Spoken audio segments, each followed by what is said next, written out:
to people. I want to pray as much as I can. I want to preach as much as I can. Even though the devil might get sickness on me, I got pneumonia in my lungs, I'm still yet going to preach for the Lord and tell you the good things of Christ and tell you how you can get your name wrote in the Lamb's Book of Life. Amen. Because it ain't about this one. It ain't about the name out on that sign.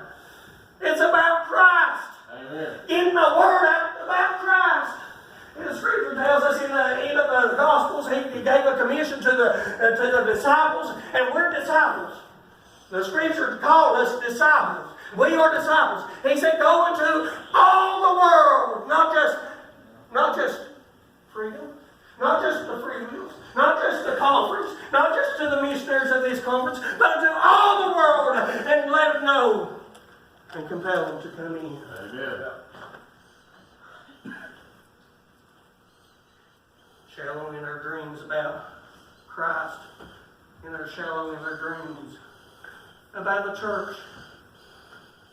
I've heard excuse after excuse been their pastor for 15 years.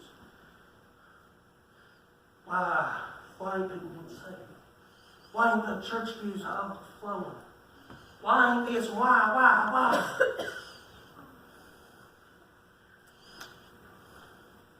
You know, the Scripture tells us in the Chronicles, said, if my people, that's us, shall humble ourselves down to seek God, not to seek to put yourself up, not to seek to put a name out, not to seek to try to impress someone, but to seek God and pray, I will heal their land.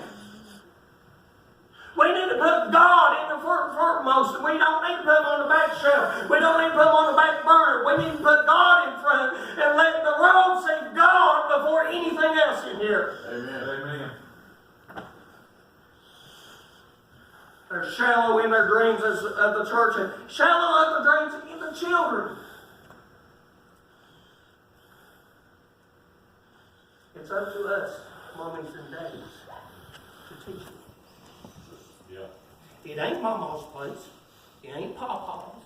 It ain't the pastor. It ain't the teachers back there. It's our place to teach these youngins. At home. That's right. Amen. To let them know about the Lord. To let them know that you don't need to be ashamed to go to school and tell them about Jesus. It blessed my heart one time Ricky came home. One of his teachers was sick and getting ready to have surgery. And she came to little Ricky, and here he was, 12, 13 at the time. And she said, Ricky, would you pray with me? And he sat there and had a word of prayer with his own teacher. She didn't get a good grade in that class at that time, I don't believe, but still yet. People sees you. I preached one time at Belo one time, and I always like to get to church early. And that Belo, it's right beside the main road. When I got there, was no one there. The church doors were locked, and I was just a visiting preacher. I was in my old pickup truck. I parked out in front by the main road. I popped my tailgate, sat down, opened my Bible, and started studying a little bit. And I started watching people when they drive by the church. You know, just about every person, when they drive by a church, they look down at the church. Usually see the church. They'll never pull into the parking lot and attend church, but they look at it. Then I started thinking, when people get in trouble, or if sickness hits them in the family, or if something bad happens to the family, they still see the church. They'll either call someone and say, pray for me. Pray for what's going on. Yep. Church, we need to quit just visually looking at things. We need to attend. We need to go. We need to apply. We need to listen to the Word of God and take hold of the meat so that when troubles does hit, we know where to turn. We don't want to turn to no one else but to Him. Amen. Amen. Shallow in their children, church, and Christ. They're shallow in their calling of life. What do you mean, preacher? You know, I never told you all this, but when I got my call to preach, I want to tell you this. Give me about 5 or 10 more minutes and I'll hush up. It was back in 2005.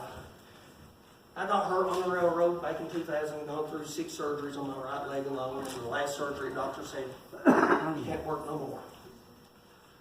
Well, I was going through a hard time in my life. Me and Jennifer, we got in church, we got baptized, and she was 9 months pregnant when she was baptized with Ruby.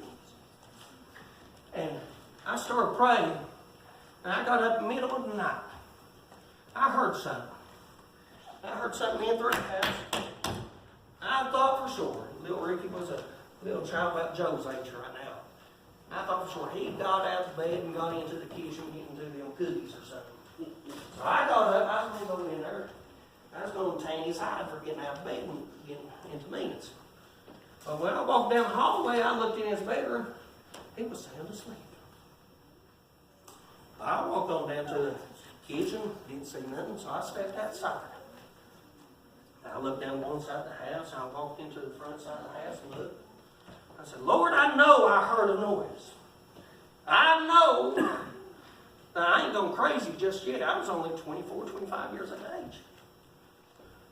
I started looking up, I started seeing all the stars. And the moon was shining so bright. I just knelt down there on that side. I started praying. I said, Lord, I know you're trying to tell me something. I said, I don't know what exactly you're telling me, but I'm going to do it. I'll do it, whatever it is. And when I said amen, something came to my mind. The Lord dealt with me. Right down the road was a little Pentecostal church. I've known the pastor ever since I was little Joe's age.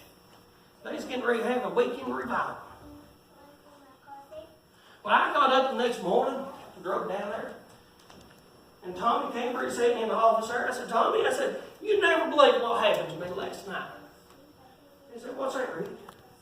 I said, in the middle of the night, I heard something in my house make a big old thump. I said, I walked outside, didn't see nothing, I started praying. I said, the Lord revealed to me about this revival you're having this weekend. Oh, he started smiling, and a tear came down his eye. He said, Rick, he said, I believe the Lord trying to tell you something. I said, what's that, Tommy? He said, you think he's trying to tell you to preach? I said, no, Tommy. I said, I can't get in front of people and preach. I said, I'm too bashful. I'm too shy. People won't listen. I said, I can't speak plain. He said, well, he said, that might be so. He said, but I want you to pray about it. On Saturday night, he said, I want you to come to church. And said, if you don't think you're called out to preach, just stand up and give your testimony. I said, all right. I went home. I prayed. I found a little scripture. I started reading on the woman at the well. Saturday night came along. I got up and I was giving my testimony. Like how you give your testimonies up here. They went on and on. God kept giving me some scripture and bringing things out. It wasn't a lengthy message, just maybe 10 or 15 minutes, if that. But I realized that God called me out that night, changed my lifestyle plan from being a railroader and opened up a door to spread His word. Amen. But if I was shallow in my doctrine and shallow in my beliefs, I would never gone up. I would never even went to a Pentecostal church. I'm telling you that God will use you out in this world, all over the world. Amen. Amen. That's right.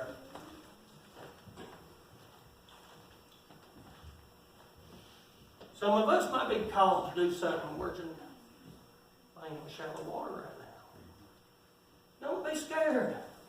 Step out upon faith. Trust the Lord. He'll bless you.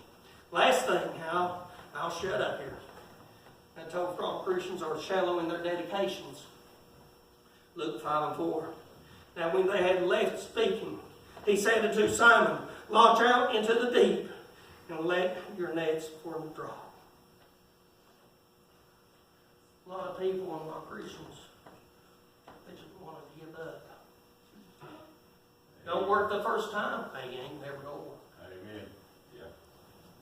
I witnessed to them one time, they gave me the cold shoulder. That don't mean to quit. Jesus stood and said, you cast your net on the other side. And you pull them in. And everyone knows the story. They pulled in so many fish, they started pulling the boat down.